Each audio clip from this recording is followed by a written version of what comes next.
The first time I met my in-laws, I knew it wasn't going to be easy. From the moment I stepped into their sprawling mansion, every glance, every word felt like a test I was bound to fail. Their smiles were polite, but their eyes were sharp, measuring, judging. I had grown up in a modest household, my parents hardworking but far from wealthy, and I could sense the disdain they felt for my background. "Do you know what kind of family we are?" My fiancé, Daniel, whispered nervously as we sat through the awkward introductions. I nodded, trying to appear confident, even though my palms were sweating. The evening was filled with subtle jabs disguised as conversation, questions about my career, my parents' occupations, and my savings. I answered carefully, knowing that anything less than perfect would be used against me. By the end of the night, the verdict was clear. My in-laws didn't see me as their daughter's partner. They saw me as a gold digger, someone unworthy of their son or their respect. The words weren't said out loud at first, but their actions made it obvious. I wasn't one of them. They questioned Daniel's choices, criticized my outfit, even commented on the modesty of the car I drove. Every word and gesture reinforced the same message. I wasn't rich enough. I wasn't impressive enough. I didn't belong. It stung, not just because of their judgment, but because I loved Daniel. I wanted to build a life with him, a family that was respected and united. But in their eyes, I was an intruder, a visitor in a world that valued wealth and status over love and character. And while I kept my emotions in check during that first meeting, a fire began to burn quietly inside me, a fire fueled by determination, intelligence, and the unwavering pride my parents had instilled in me. For years, their disapproval hung over our relationship. Every holiday, every family gathering was a test. I endured their thinly veiled insult, their subtle attempts to undermine me, and their constant judgment. I smiled politely, nodded, and kept my head down, all the while making a silent vow. One day, they would see who I truly was, and it wouldn't be because I asked for their approval. The opportunity came sooner than I expected, but it arrived in a way that neither Daniel nor I could have predicted. It started with my family, the very people my in-laws had always dismissed as not enough. My parents, though modest, were incredibly resourceful and driven. My father, a former doctor turned philanthropist, had dedicated his life to building a network of clinics and hospitals across the city. My mother, a businesswoman at heart, managed operations and ensured every venture ran efficiently. Together, they had created a legacy, one that was quietly powerful, impactful, and widely respected in our community. I had always known about their accomplishments, but I had never used them to prove a point. That changed the day we were confronted with a medical emergency involving my mother-in-law. She had been admitted to a prestigious hospital for what seemed like a routine procedure, but complications arose. Daniel and I rushed to her side, only to find ourselves in a situation that was far more tense than any family dinner or gathering. The hospital staff treated the situation professionally, but the in-laws' reaction was predictable. "We want the best care," they insisted, their tone sharp and commanding. "Only the top doctors, only the finest facilities." And yet, the doctors and administrators seemed hesitant, almost hesitant to prioritize their care. My heart sank as I realized that the reputation and connections my in-laws valued so highly were not enough to guarantee the treatment they demanded. It was then that I spoke up. I introduced them to my family's hospital network, a network they had never heard of, a network run by the very people they had dismissed as ordinary. My father's hospitals were among the top-rated in the region, known for their state-of-the-art technology, exceptional care, and integrity. Within minutes, arrangements were made, consultations were expedited, and the quality of care my mother-in-law received immediately surpassed their expectations. The shift in the room was palpable. Their expressions changed from arrogance and superiority to disbelief and, finally, grudging respect. I watched as the same people who had once sneered at me now glanced at me with new recognition, silently acknowledging that the family they had underestimated was, in fact, extraordinary. But I didn't stop there. Over the next few days, as my mother-in-law recovered, I subtly revealed more about my family's accomplishments, our hospitals, our philanthropic project, and our influence in the medical community. Each revelation was a quiet statement, a reminder that wealth, intelligence, and impact don't always announce themselves with flashy displays, but they are undeniable when revealed. By the time my in-laws fully comprehended the scope of my family's influence, their perception of me had shifted completely. I was no longer the gold digger, the outsider, or the person they could look down upon. I was part of a family that commanded respect, made tangible contributions to society, and wielded real influence. And I did all of it without confrontation, without drama, simply by letting actions and achievements speak louder than words. That moment marked a turning point, not just in how my in-laws viewed me, but in how I viewed myself within that family. The humiliation and judgment I had endured for years had transformed into a quiet, powerful vindication. I realized that true strength isn't about proving someone wrong in the moment. It's about building a foundation so solid that when the time comes, your presence commands recognition and respect effortlessly. By the end of that week, the dynamic had shifted permanently. My in-laws no longer questioned my intentions or my character. Instead, they treated me with the deference and acknowledgement I had long deserved. It wasn't about ego or revenge. It was about integrity, family, and the undeniable impact of those who work quietly but effectively behind the scenes. As I watched Daniel interact with his parents, seeing their respect for me reflected in their softened demeanor, I felt a sense of completion. Years of enduring subtle humiliation, of being underestimated, of being judged for my background, had led to this moment. The fire that had burned quietly inside me had matured into a controlled, strategic force, and its effect was unmistakable. That evening, as I returned home with Daniel, I reflected on the journey. I had turned judgment into motivation, skepticism into opportunity, and doubt into undeniable proof of capability. And while my in-laws had once called me a gold digger, they had now witnessed firsthand the real wealth of character, intelligence, and impact that I, and my family, brought into their lives. It was the first time in years that I felt completely seen, not as someone aspiring to something I didn't have, but as a person whose achievements and family legacy could not be ignored. And in that realization, I understood something crucial. Respect and recognition are earned, not demanded. And when you build your foundation on substance rather than appearance, even the harshest critics have no choice but to acknowledge it. That was the moment I knew. The fire of judgment had been transformed into a victory that was both quiet and absolute. And this was only the beginning.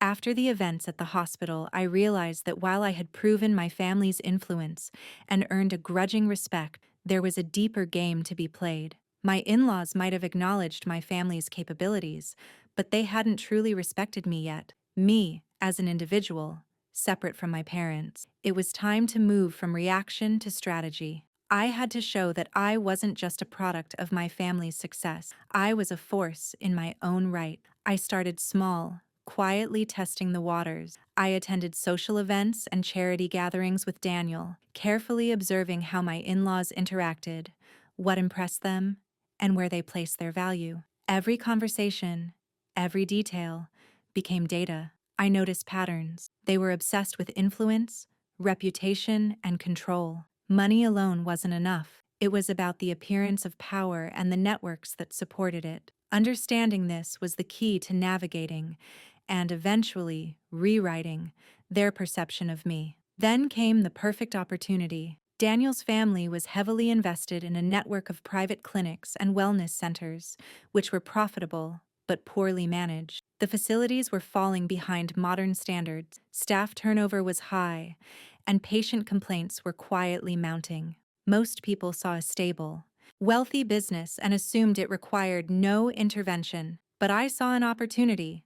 I saw the chance to demonstrate skill, leadership, and decisiveness in a way that could not be dismissed. I approached Daniel with a simple idea. "Let me help," I said. "I know I've been underestimated, but give me the responsibility for just one clinic. If I can turn it around, you'll see the value I bring. He hesitated. Are you sure? They might see it as overstepping. I'm sure, I replied, firm and calm. I'm not asking for permission to impress them. I'm asking for a chance to show what I can do. With some trepidation, he agreed, and I took over one of the smaller clinics. The first few weeks were brutal. Staff were skeptical, resistant to change, and openly dismissive of my direction. I spent long hours analyzing financial records, operational procedures, and patient feedback. I conducted meetings with each department, not just telling them what to do, but listening, understanding their frustrations, and collaborating on solutions. Slowly, I built trust. I started by modernizing the scheduling system, improving patient communication, and implementing training programs to reduce staff turnover. I negotiated with suppliers to reduce costs without compromising quality, and I introduced a patient loyalty program that quickly increased repeat visit. Within 2 months, the clinic's revenue had increased by nearly 20%, staff morale improved, and patient satisfaction scores skyrocketed. Word spread fast. Daniel's parents noticed the changes almost immediately. At first, they were skeptical, attributing success to luck or timing. But as results continued, the whispers began. Who is running this clinic? How did they manage such a turnaround? Each time, Daniel casually mentioned my name, allowing the recognition to build gradually. I didn't need dramatic confrontations or announcements. The results spoke for themselves. This small victory gave me the confidence to scale up. I proposed taking over 2 more clinics, then eventually, the entire network. At every step, I documented successes meticulously, gathering data, testimonials, and financial reports. By the time I presented a comprehensive plan to overhaul the entire operation, the evidence was undeniable. My in-laws could no longer question my competence or my ability to lead, but I wasn't content with mere recognition. I wanted a transformation, an undeniable shift in the family dynamic. My strategy was subtle but deliberate.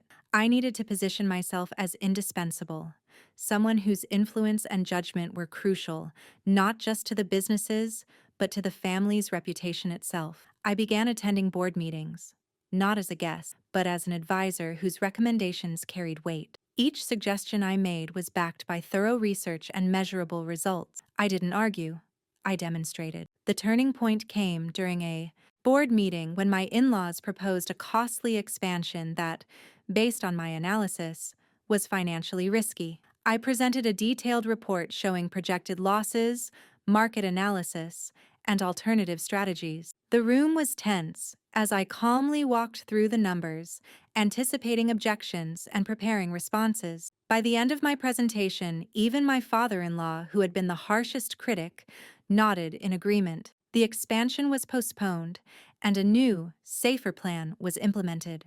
My plan. From that moment on, my position in the family's eyes shifted irrevocably. No longer was I the gold digger or outsider.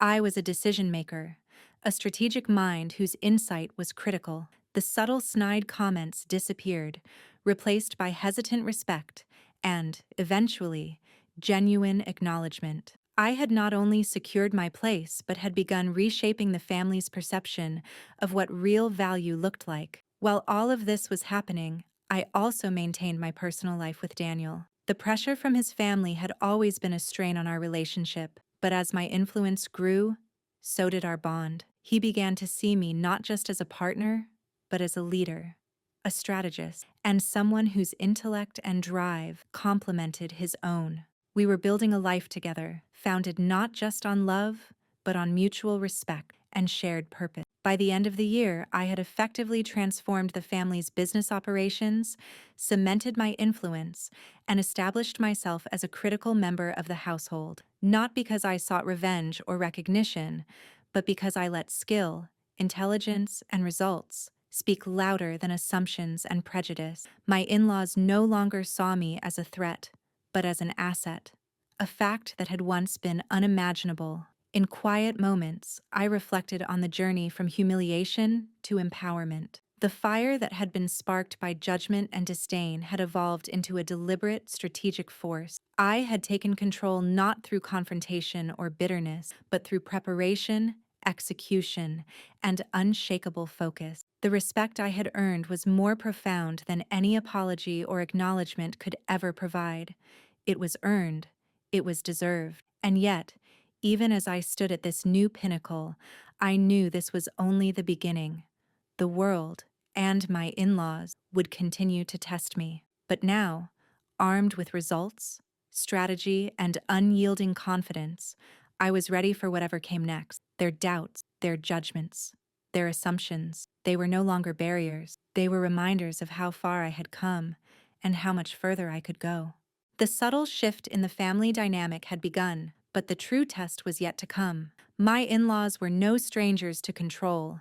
They had built empires, wielded influence, and prided themselves on knowing everyone and everything within their reach. Now, the question was whether they would accept me not just as a competent player, but as a force whose decisions could shape outcomes they had always dominated. It started with a high-profile project that the family's hospital network had been negotiating for months, a partnership with an international medical group. This was the kind of deal that drew media attention, prestige, and significant financial gain. My in-laws assumed their experience alone could secure the contract, but I saw weaknesses in their strategy, gaps in financial planning, inadequate risk assessment, and overlooked regulatory hurdles. If approached the wrong way, the deal could collapse, wasting months of effort and jeopardizing relationships. I asked to join the negotiation team. Initially, there was resistance. My father-in-law raised an eyebrow, questioning whether I had the necessary experience. My mother-in-law gave me a thin smile,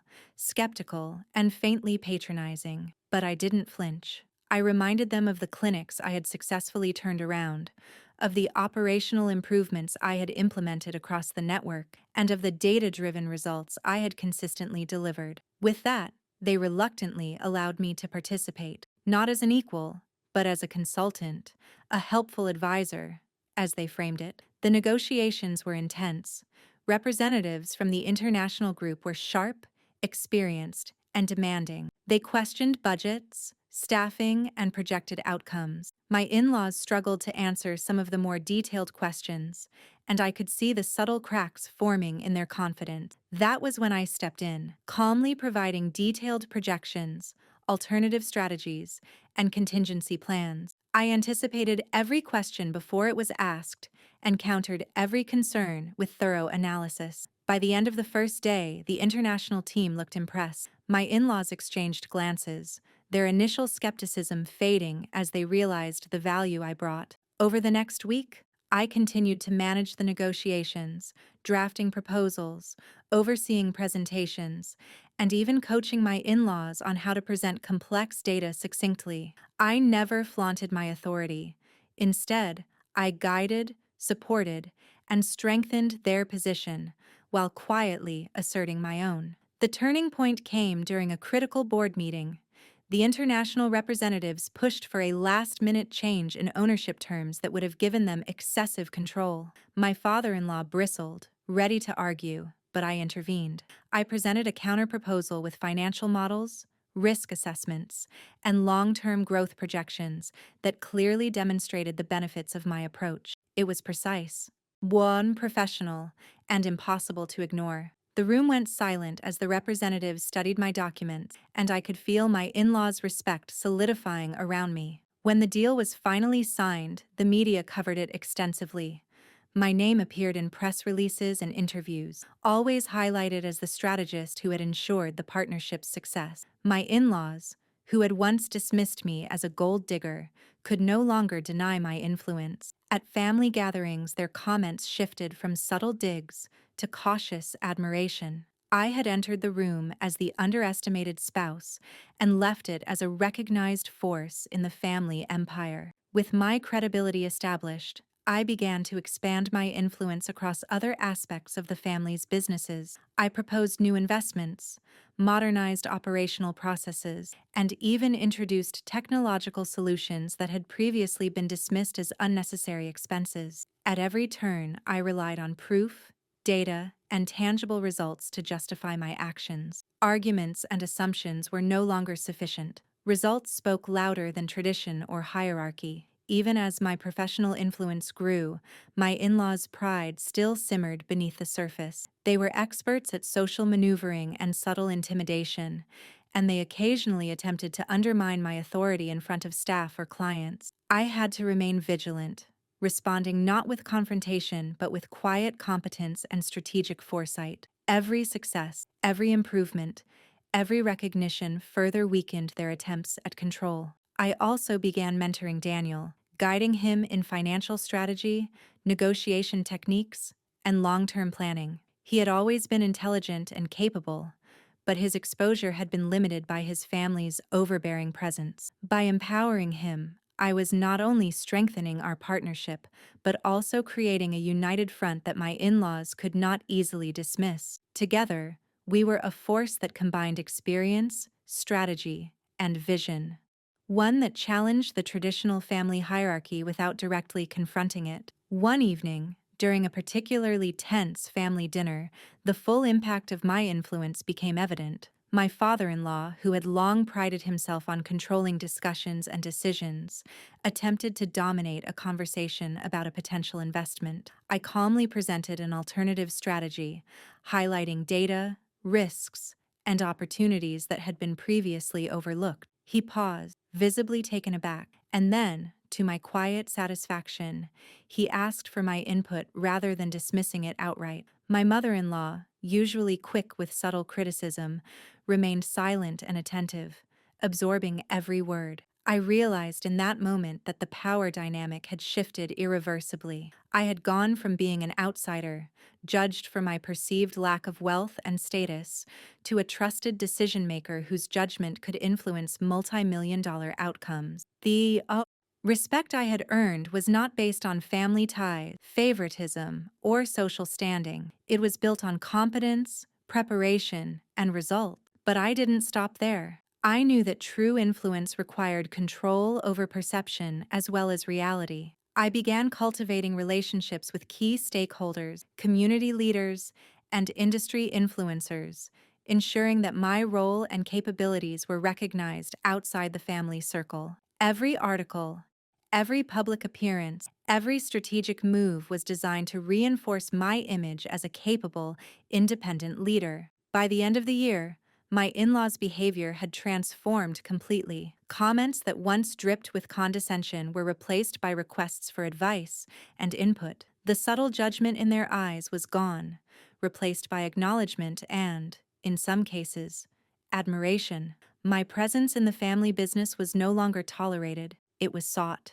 I had achieved something more than just respect or recognition. I had fundamentally altered the power structure. The family had learned that underestimating me was a mistake they could not afford to repeat. And through every challenge, every negotiation, every careful strategy, I had proven that intelligence, preparation, and determination could overcome prejudice, assumptions, and social bias. This chapter of my life concluded with a quiet but powerful realization. True authority doesn't come from titles or birthright. It comes from competence, strategy, and the courage to assert your worth when everyone else doubts it. And in this family, I had become indispensable, not because I demanded it, but because I had earned it, step by step, result by result. Even as I celebrated these victories, I knew the journey was far from over. There would always be new challenges,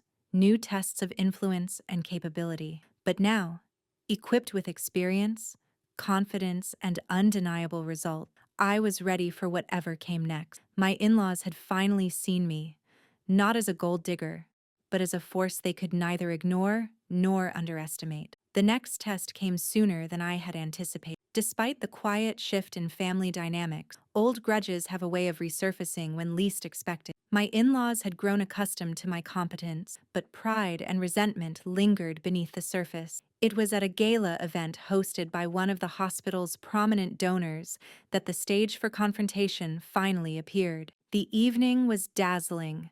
Crystal chandeliers bathed the grand hall in soft light, while the scent of expensive perfume and fine cuisine filled the air. Donors, medical professionals, and influential figures in the healthcare sector mingled, each carefully showcasing their status and connections. My in-laws were in their element, moving from group to group with practiced charm and subtle dominance, yet I was no longer invisible.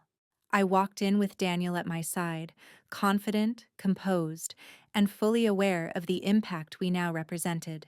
Within moments, the tension was palpable. My father-in-law's eyes narrowed when he saw me greeting a group of key investors, effortlessly discussing strategic initiatives for the hospital network. My mother-in-law, poised and sharp as ever, approached, her smile polite, but her gaze calculating. I could feel the undercurrent of curiosity mixed with apprehension.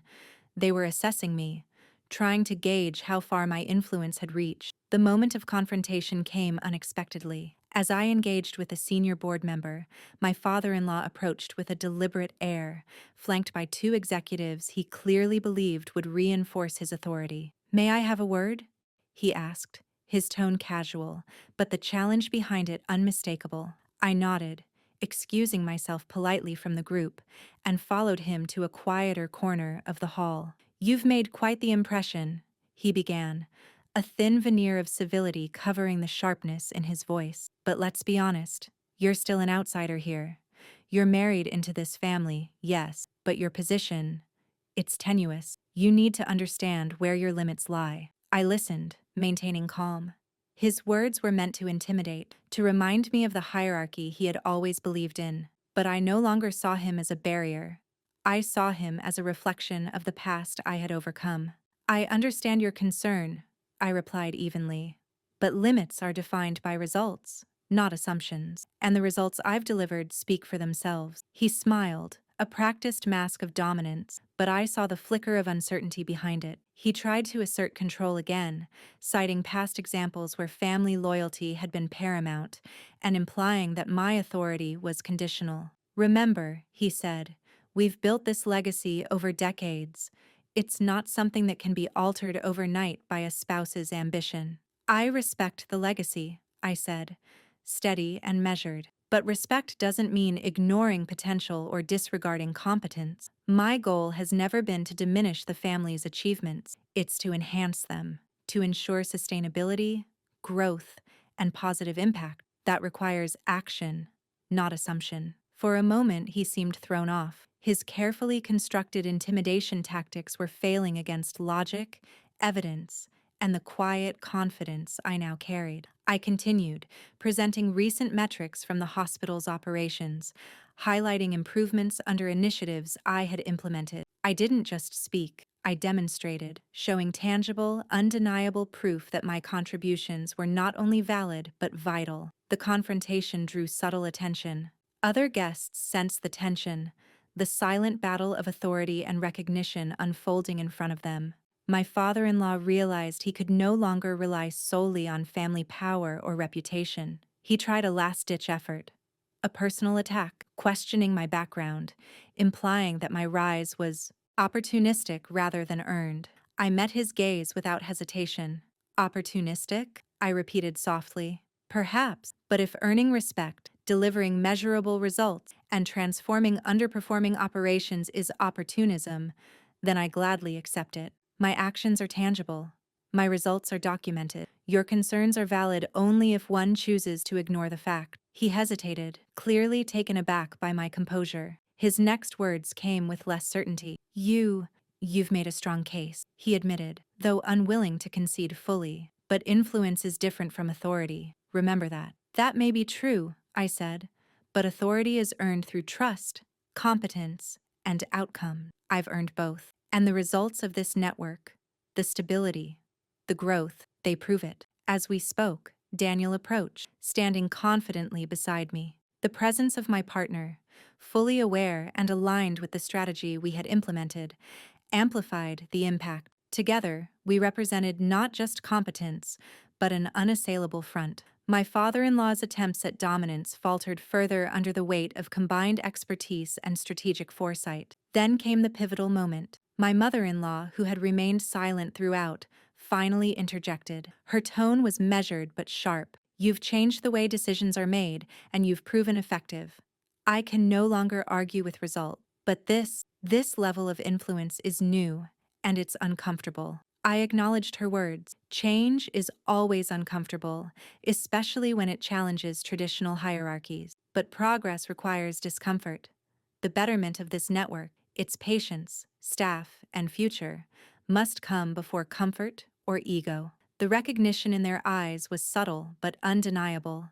The air of superiority, the judgment that had once accompanied every interaction, was fading. My in-laws were seeing me not as an outsider or a spouse who had married into wealth, but as a capable, strategic, and impactful leader whose contributions were essential to the continued success of the hospital network. By the end of the evening, the tension had shifted into cautious respect. The gala ended with multiple members of the board and key donors privately acknowledging my role in the recent successes. Invitations for future strategic discussion, mentorship opportunities, and project leadership arrived directly to my desk. My in-laws, for all their initial resistance, had begun to defer to my judgment, not out of obligation, but out of recognition. Walking out of the gala with Daniel, I felt the culmination of years of effort, resilience, and strategic patience. The battle had not been violent, nor had it relied on confrontation alone.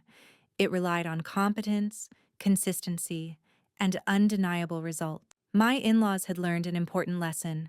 Authority cannot be assumed, influence cannot be inherited, and respect must be earned.